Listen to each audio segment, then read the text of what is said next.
If I put that on my foot, and we're not going to do it in this weather, because we're warm enough anyway, but if I put that on my foot, by about 4 in the morning, I'm waking up wanting to take them off. My feet are getting so hot. But if someone has cold feet, by morning their feet are just getting warm. If someone has no feeling in their feet, sometimes it will take 2 nights before it will come. Now, if you put it on your feet every night, you're going to want to sit with your feet in ice water all day long because your feet will get too hot. So what I usually suggest, if someone has cold feet, do it about every 3 nights until their feet stay warm.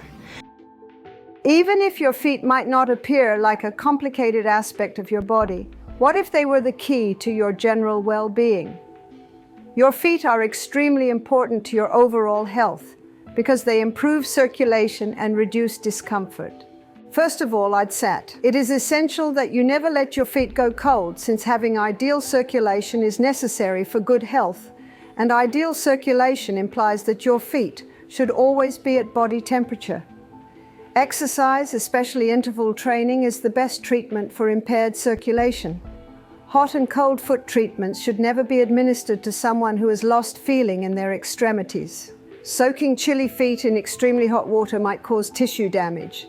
The fact that there are 26 bones in each foot and that our feet make up about 25% of the human body's total number of bones is amazing, perhaps more than you might think. This complex structure is vital to general health in addition to supporting body weight.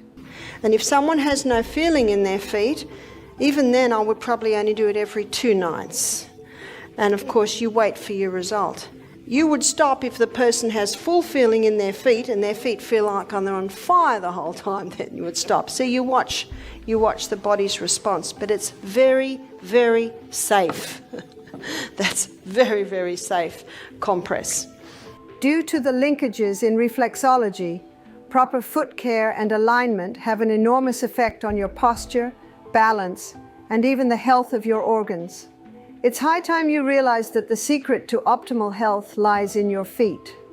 Exploring reflexology ideas, notably the idea that the feet serve as a microcosm for the entire body, I believe that each part of the foot connects to specific organs and systems in our body, allowing for more targeted treatment that can improve general health. Reflexology teaches that the foot's anatomy is separated into zones that correspond to different body parts. For example, the toes represent the head and neck, while the balls of the feet belong to the chest and heart. The arches of the feet indicate the digestive organs, while the heels correspond to the lower back and pelvic region. By putting pressure on these particular regions, we can reduce stress, enhance blood flow, and aid the body's inherent healing mechanisms. In my view, because of the complex relationship between the feet and the rest of the body, foot therapies have a significant effect on general health. Numerous nerve terminals in the feet allow us to activate them, which then sends signals to various regions of the body via the nervous system. This stimulation is essential because it sets off a parasympathetic reaction, which lowers tension and encourages relaxation, 2 things that are essential for preserving health. Studies back up the idea that reflexology can help with a range of health problems, such as pain management, better sleep, and mental well-being. Research has indicated that stimulating particular foot regions can cause the body's natural painkillers, endorphins, to be released. Conditions like headaches, migraines, and chronic pain syndromes can be significantly relieved by this response. Foot reflexology is especially popular because it's easy to use and provides treatment without the need for prescription drugs. Reflexology patients frequently report reduced levels of anxiety and despair, highlighting the therapy's capacity to cure both physical and mental health issues.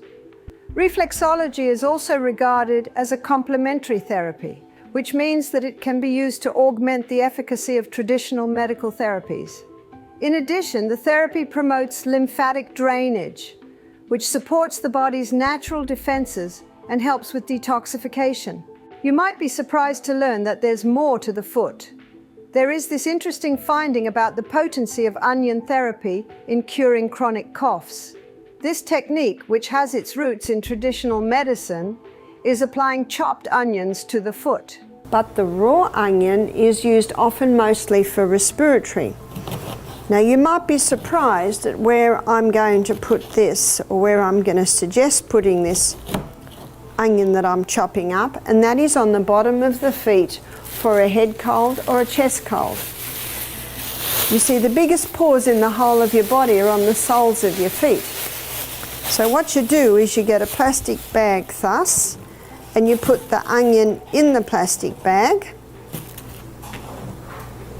and then the foot is put on the, let's say this is the foot, you put it on the onion in the plastic bag, and then twist this bag around and around and secure it, and then put a sock on, and the sock will hold it nice and firm. You want the onion on the bottom of the feet, because the biggest pores in your body are on the bottom of your feet, and the body will take the onion where it needs to go. And often it'll take it if you need it in the chest or to clear the head. I was with my daughter and her little 3-year-old. We'd put him to bed, he had a cold, and he coughed and he coughed, and you think any moment he'll fall asleep. But half an hour later he was still coughing, and I said to my daughter, Emma, just get him up and we'll do the onion. We put the onion on the bottom of his feet, put the sock on, put him back to bed, not one more cough. It's almost unbelievable what it does. And a friend of mine, she was camping in the bush, near the beach, and the lady in the tent next door coughed all night. She said it kept waking them. So the next day in the afternoon, she befriended the lady and she said, I noticed you have a cough. And the lady said, oh, I'm so sorry if I've kept you awake. And my friend said, I've got a little tip that may help you. Now when you're camping, you've nearly always got an onion, and you've just about always got plastic bags. And so she did it to the lady, who was willing to do anything. No coughing all night long. Sulfur compounds, which are known to have medicinal benefits, are abundant in onions. Onions are a great source of antioxidants, especially the flavonoid quercetin, which has potent anti-inflammatory effects. This is why onions are also a powerful option for treating respiratory conditions. Here's a quick fix you can try if someone has a severe cough at night. We use starch bags at Misty Mountain since they are eco-friendly, but if you don't have any, you can use a cloth. Put some finely chopped onions into a plastic or fabric bag, place it on the bottom of the foot, and tie it off with a sock. The goal is to spend the entire night with the sliced onions in direct contact with the bottoms of the feet. The logic behind this approach is interesting. Because of their great porosity, our feet take up the healthy chemicals from the onions and allow them to enter our bloodstream and start working as medicine. Specifically, quercetin helps lessen respiratory tract inflammation, which makes it a useful treatment for coughs brought on by colds, allergies, or other irritants.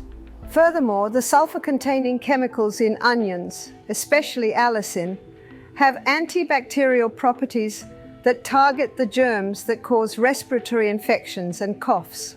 The capacity of onion therapy to stimulate circulation is another factor contributing to its effectiveness.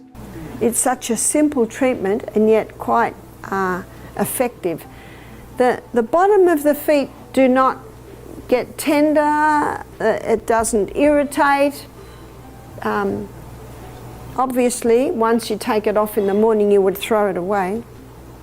But that's a very simple treatment that can be done for someone with respiratory or a cough. A reflexology point is triggered by applying onions to the feet, which increases blood flow and speeds up the healing process overall.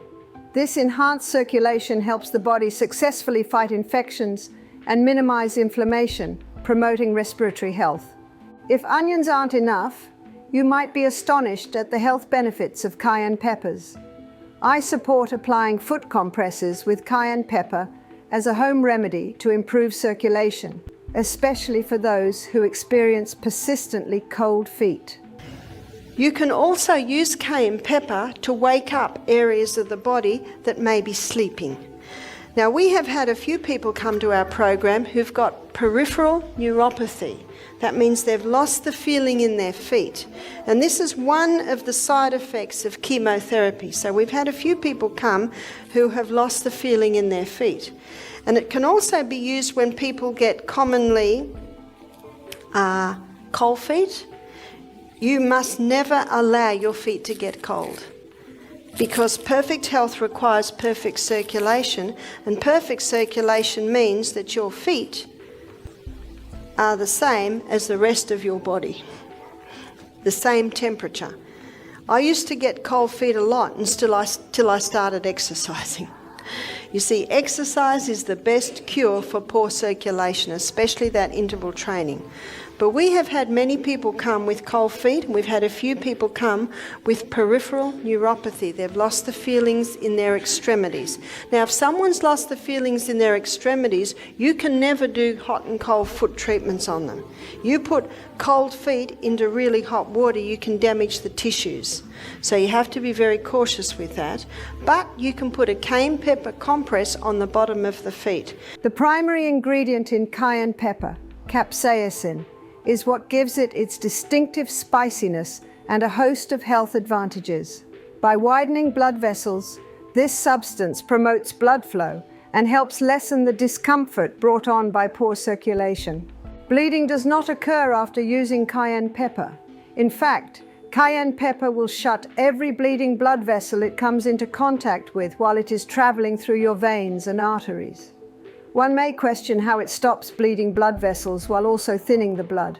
In order to make a concentrated infusion, one usually mixes cayenne pepper powder with hot water to make a cayenne pepper foot compress. 1 teaspoon of cayenne pepper should be added to every 2 cups of water, and the blend should soak for a few minutes.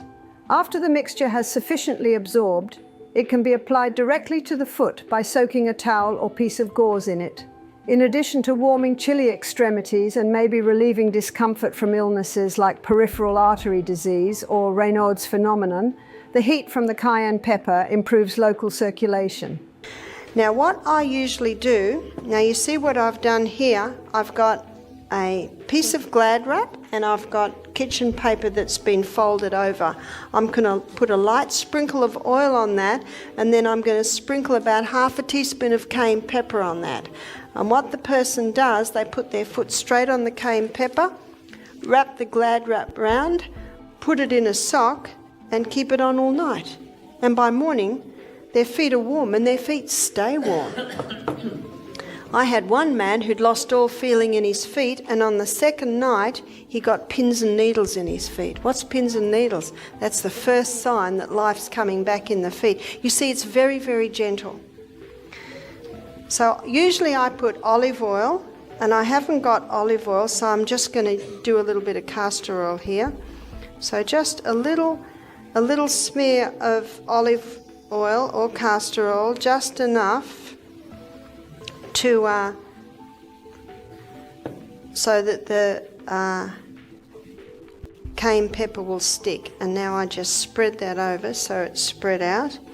And I have put a little bit too much on there, but that will be just enough for the other foot. So I'm just going to put another one on so that to mop it up, because it's, oh yes, so I've easily got enough for 2 feet here. And most of us have got 2 feet, yes.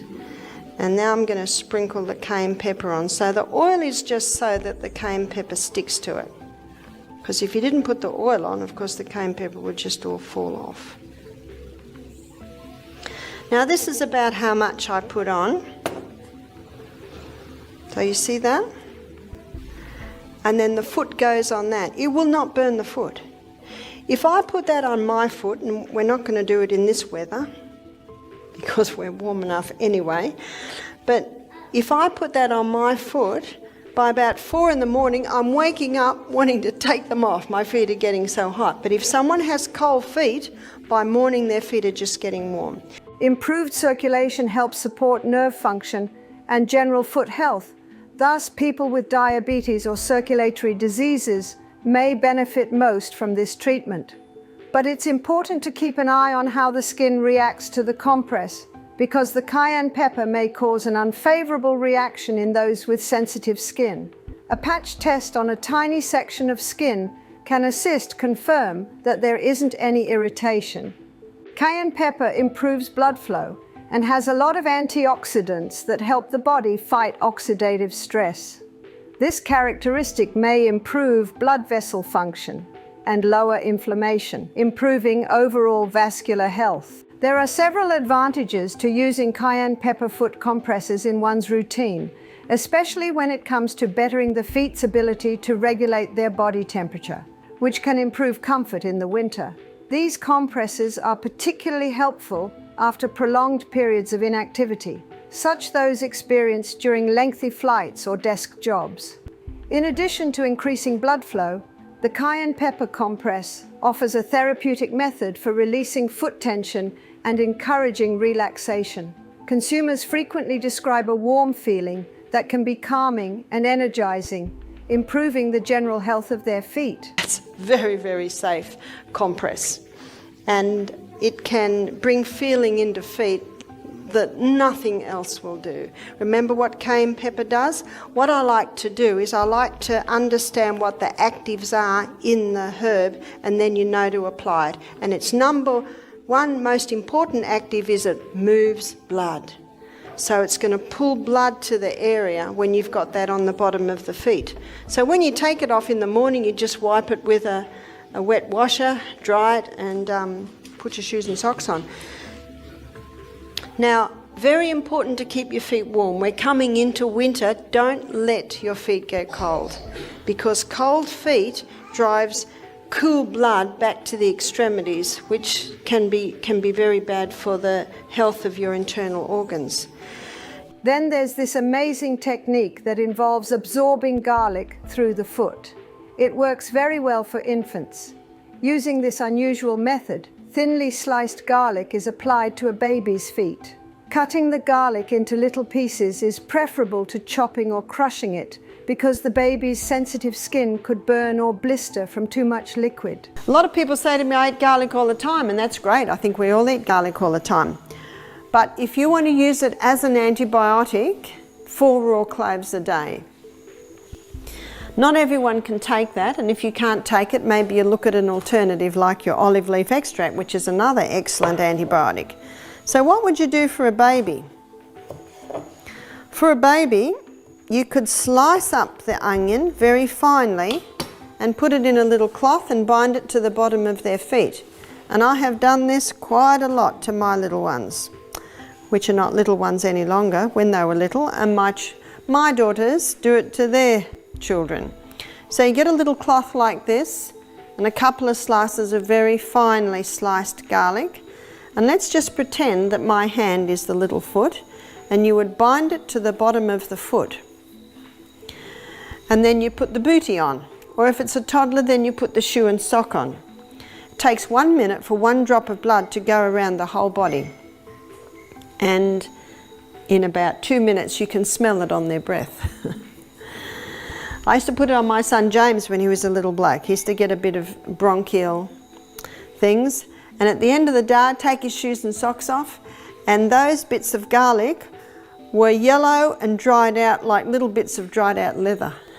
There was not a drop left in them. The slicing is the best because the juices release little by little. If you were to put slices of garlic straight onto the feet, it would blister the feet, and that's why the cloth, even though the juice comes through the cloth, it acts as a little bit of a protection. But I've met a few mothers that have blistered their babies' feet. Correctly prepare the garlic and apply it with a cloth, making sure that the skin is not directly touched by the garlic. Because the bottoms of the feet have the greatest pores in the body and allow for rapid absorption, the procedure is intended to make it easier for the compounds found in garlic to enter the body through the skin, which is able to absorb a variety of substances. Several sulfur-containing substances are found in garlic, the most well-known of which being allicin, which has antibacterial, antiviral, and antifungal effects. Allicin is liberated from the intact garlic bulb cells when it is sliced, making it accessible for absorption. The belief behind applying sliced garlic to the foot is that the skin's permeability, especially on the lower extremities with their thinner and more extensive capillary network, facilitates a more efficient absorption of these substances into the circulatory system. In order to minimize the danger of discomfort and allow the release and absorption of garlic's active ingredients, it is essential to create a protective barrier, which is usually a cloth or bandage. Anecdotal evidence indicates that applying garlic topically may cause the herb to become noticeable on breath, a sign of systemic absorption. The metabolic reactions that take place following absorption are probably the cause of this occurrence. Garlic molecules enter the bloodstream and can change in the liver before leaving the body through the lungs, where they can cause breath to smell strongly of garlic. This method's possible effects on health are significant. This method could utilize the healing benefits of garlic without requiring oral consumption, which some parents could find more suitable for their young children.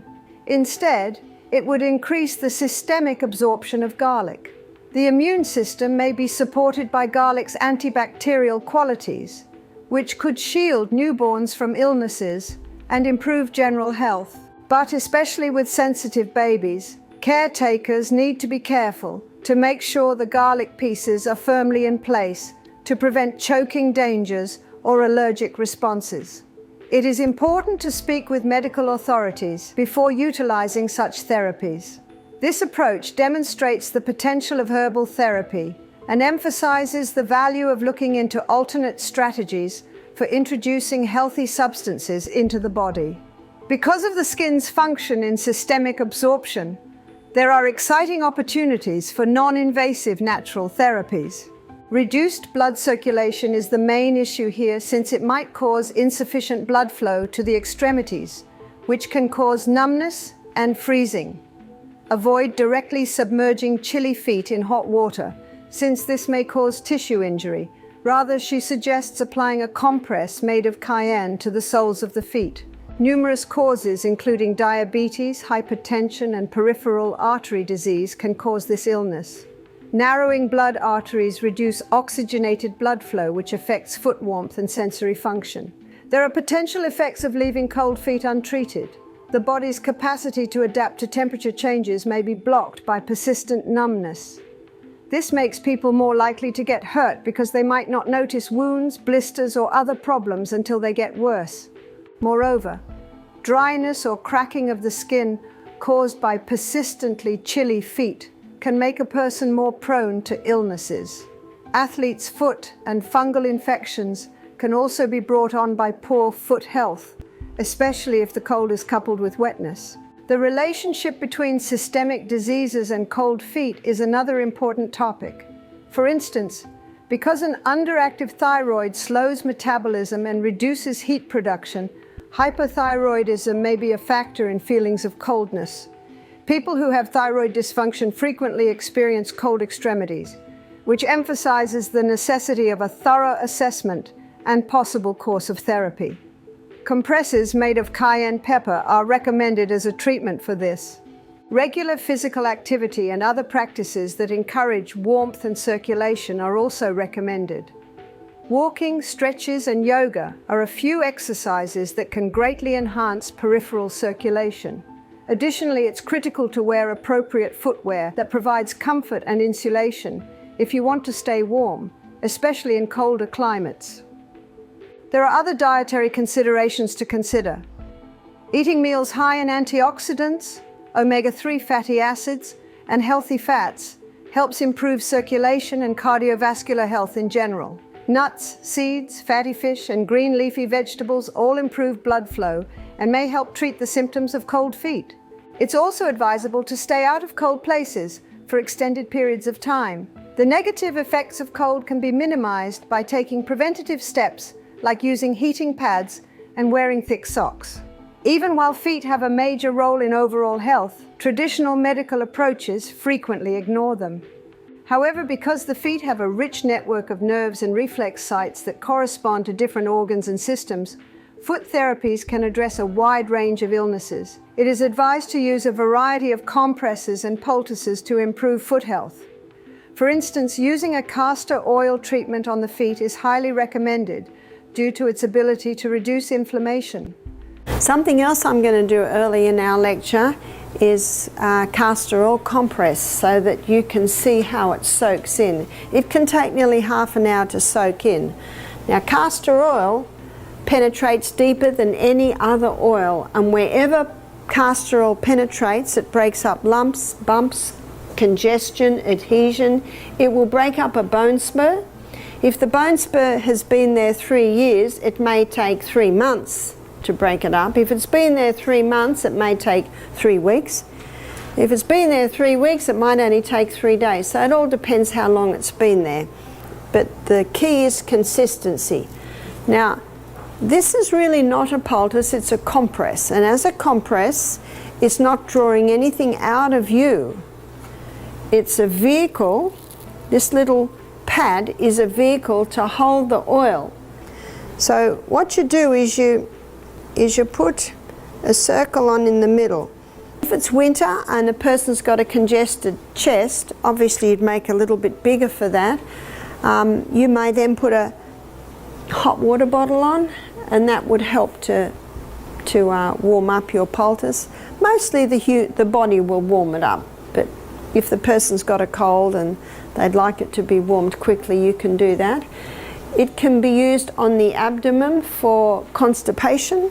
It'll penetrate deep and break up congestion in there. I met a lady who was the wife of a doctor. She said, 20 years ago I had irritable bowel syndrome, and when my husband told me what he was offering medically, I said, no thanks. And she'd heard about castor oil, so she applied castor oil compresses. And she said she healed herself. Little few dietary changes as well, as you heard last night. So castor oil can be used just about anywhere. It can help to break up gallstones in the gallbladder. It can help to revive the liver. So your liver, your gallbladder is under your right rib, so you would do it to that area. It applied to the kidneys, it can help break up kidney stones. And so there's a whole lot of areas that you can use castor oil. I don't advise you take it by mouth. It can be a little irritating there. But topically, used externally, it can have quite a powerful effect. Now you see the castor oil has soaked in quite nicely. When I first put it on, it was like a lump of oil. Now do you remember what I said, that it'll spread out a little bit? Now when you put that on the body, it'll spread out a little bit more. And remember, it's just a vehicle to hold the oil to go into you. So this isn't drawing anything out of you. And when you're not using, you can just fold it over, and the next night you'll open it and put a little bit more oil on. You'll find that as you use it, it gets a little dry because the body's taking it in. Some people say, can't you just rub the oil on? Well, it's very sticky and messy, and you're only putting a little bit on. Whereas if you use a pack, you see, the thicker the pack, the more castor oil it can hold, and the more castor oil can go into you. Since castor oil deeply enters the skin, it can help treat disorders like arthritis by reducing inflammation and easing joint discomfort. A thick piece of gauze or cloth soaked in castor oil is put to the foot to be used as a compress. Castor oil can be held in this thick compress and released gradually over time to aid with adhesions, lumps, and bumps. The ricinoleic acid found in castor oil helps with lymphatic drainage, improves circulation, and aids in detoxifying, making it a useful treatment for a number of illnesses. Another useful remedy for enhancing foot health is ginger. Grate fresh ginger and add hot water to make a poultice that helps warm the feet and increase blood flow. Those with poor circulation or cold feet will find this treatment especially helpful. The anti-inflammatory qualities of ginger also aid in reducing the discomfort and stiffness in the muscles. Clay compresses are another useful treatment, especially when made with bentonite clay. Bentonite clay, which can be applied as a paste to the foot, is well known for its absorptive qualities. By attaching to heavy metals and other pollutants, the clay makes it easier for the skin to eliminate them. This cleansing action promotes general health, particularly for individuals who have been exposed to toxins in the environment. Foot baths with Epsom salts are also very recommended. Epsom salts include magnesium sulfate, which is absorbed via the skin to promote relaxation of the muscles, relieve tension, and enhance overall well-being. Frequent foot soaks help strengthen muscles, lessen swelling, and ease pain from ailments like plantar fasciitis. Reflexology uses pressure points on the feet to treat a variety of health concerns, such as hormone imbalances and digestive disorders. Frequent foot care can address specific issues and improve general health, which promotes overall well-being. You may change the way you approach wellness by realizing how important your feet are to your entire health. By providing focused treatments, reflexology, and adequate circulation to your feet, you may boost your body's natural healing abilities and raise your standard of living. It's time to start treating your feet right and realize their full potential for health at its best. For more content like this, make sure to hit the subscribe button and follow us for more.